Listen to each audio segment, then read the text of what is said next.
வணக்கம் அன்பர்களே.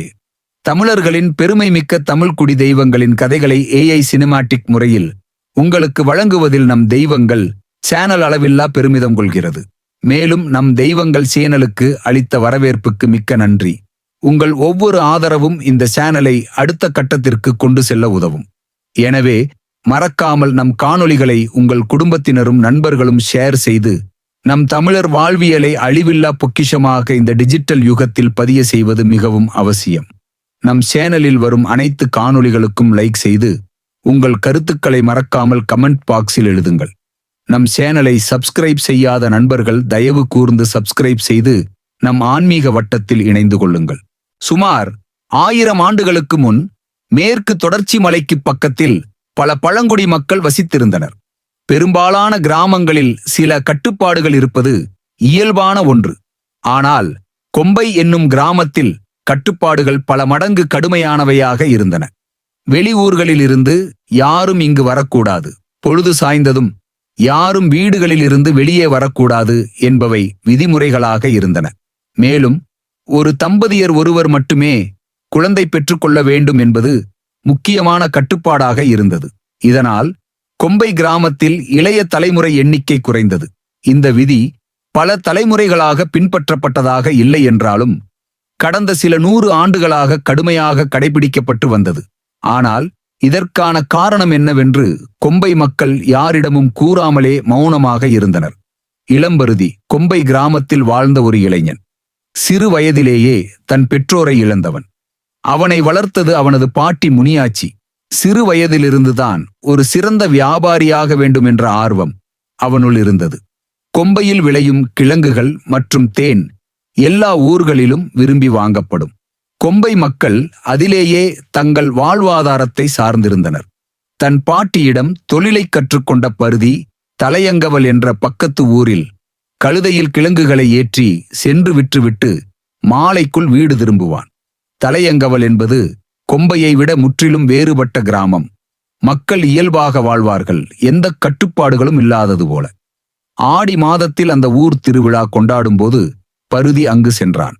அங்கு நடந்த திருவிளையாடல் நாடகம் அவனை வெகுவாக கவர்ந்தது. நேரம் கடந்துவிட்டது என்பதும் அவனுக்கு பின்னர் தான் தெரிந்தது. பயத்தில் கழுதையை இழுத்து கொண்டு நடக்க ஆரம்பித்தான். காடு இருளால் மூடப்பட்டிருந்தது. தனது பாட்டி மிகவும் பயந்தவள். அவன் வீடு திரும்பவில்லை என்ற செய்தி முனியாச்சியை கவலையில் ஆழ்த்தியது. பருதி கடும் இருளில் கொல்லியை ஏந்திக் கொண்டு வேகமாக நடந்தபோது திடீரென தாயி தாயி என்று ஒரு சிறுமியின் அழுகை குரல் கேட்டது. பருதி அதிர்ச்சியடைந்தான். எதையும் கண்டபடி இல்லை. ஆனால் அந்த சத்தம் ஒலித்துக் கொண்டே இருந்தது. அவனது கழுதை பயத்தில் அலறி ஓடிவிட்டது. பருதி காது வலியால் தரையில் விழுந்தான். சிறிது நேரத்திற்குப் பிறகு சத்தம் அடங்கியது.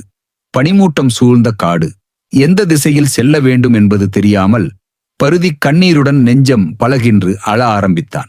அந்த சமயத்தில் ஒரு உருவம் மெல்ல அவனை நோக்கி வந்தது. அது ஒரு சிறுமி. அவளது முகம் துணியால் மூடப்பட்டிருந்தது. அவள் நடந்து வந்த விதமும் நின்று கொண்ட விதமும் பருதிக்கு பயத்தை ஏற்படுத்தியது. என்னை காப்பாற்றுங்கள், நான் ஆபத்தில் இருக்கிறேன் என்றாள் அந்த சிறுமி. யார் நீ? இவ்வளவு இரவில் இங்கு எப்படி வந்தாய் என்று பருதி கேட்டான். அவள் பதில் சொல்லாமல் மீண்டும் அதே வார்த்தைகளை கூறினாள்.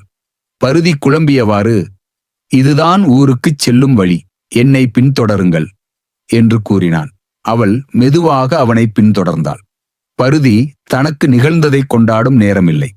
வழியில் நடக்கும்போது தனது கழுதையின் உடல்களை காண்கிறான். தலை ஒரு பக்கம், உடல் மற்றொரு பக்கம்.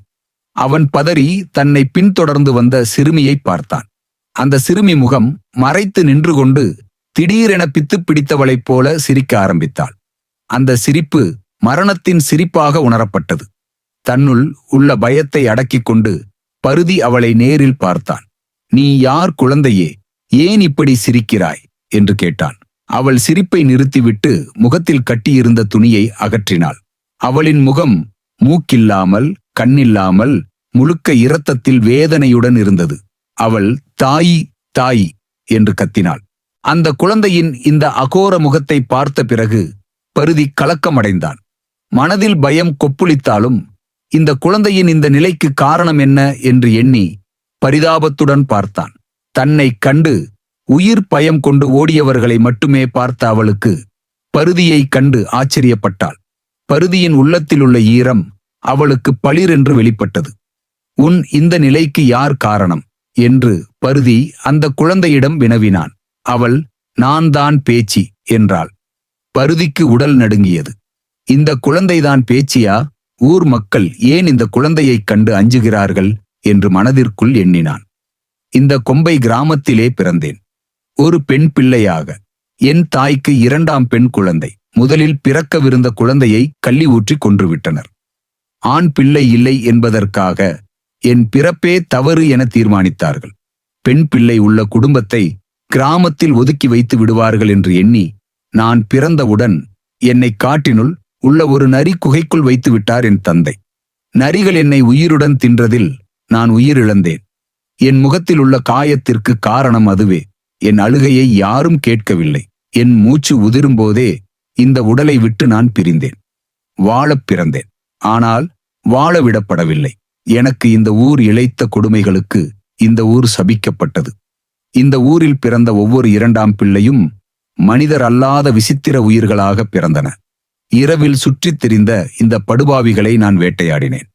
இந்த ஊரில் நான் பார்த்த ஒரே இரக்கமுள்ளவன் நீ மட்டுமே என்றாள். பேச்சியின் கதை பருதியை மிகவும் பாதித்தது. பேச்சி இருக்கும் இடத்தில் அவளுக்கு ஒரு கோவில் எழுப்புவதாக பருதி கூறினான். பேச்சி, அம்மா, தயவு செய்து என் மக்களை மன்னித்து அருள். முந்தைய தலைமுறை செய்த பாவத்திற்கு இந்த தலைமுறையை தண்டிக்காதே தாயே என்று வேண்டினான். பருதி கண்கலங்கி அழுத அழுகை பேச்சியாய் மனமிறங்கச் செய்தது. பேச்சி அங்கேயே சிலையாக மாறினாள். பருதி ஊர் மக்களுக்கு பேச்சியின் சாபத்தைப் பற்றி விவரித்தான். கொம்பை மக்களை பேச்சியின் பீடம் முன் நிறுத்தி மன்னிப்பு வேண்ட வைத்தான். மக்கள் தங்கள் பெண் குழந்தைகளுக்கு ஆண் குழந்தைக்கு நிகராக போற்றி வளர்த்தனர். பிறக்கும் பெண் பிள்ளைகளுக்கு பேச்சி என்ற பெயரையும் சேர்த்து வைத்தனர். பேச்சியின் சாப இருள் கொம்பை கிராமத்தை விட்டு நீங்கியது. கொம்பை மக்கள் வருடந்தோறும் பேச்சிக்கு திருவிழா எடுத்து சிறப்பித்தனர். காலங்கள் கடக்க பேச்சி அம்மன் அவர்களின் குல தெய்வமாக மாறினாள். இன்றும் காட்டு பேச்சி கிராம மக்களின் வழிபாட்டு தெய்வமாக அருள் புரிகிறார். பேச்சியின் கதை மிகவும் வலிகள் நிறைந்தது. அவளின் உயிர் இன்று பல பெண் பிள்ளைகளின் உயிரை நிலைநிறுத்தியிருக்கிறது. காட்டு பேச்சியின் கோவில் பல மலை கிராமங்களில் உள்ளது. மக்கள் அனைவரும் பிள்ளை வரம் வேண்டி குழந்தைகளின் உடல் பிணி நீங்க, குடும்ப பாவங்கள் நீங்க பேச்சிக்கு பொங்கல் வைத்து வழிபாடு செய்கிறார்கள். இந்த காணொளி காணும் அனைத்து அன்பர்களுக்கும் காட்டு பேச்சியின் அருள் கிடைக்க வேண்டுகிறேன். பேச்சியின் கதை உங்களுக்கு பிடித்திருந்தால் இந்த காணொளியை லைக் செய்து உங்கள் பக்தி வட்டத்திற்கு பகிருங்கள். ஓம் காட்டு பேச்சி அம்மா போற்றி.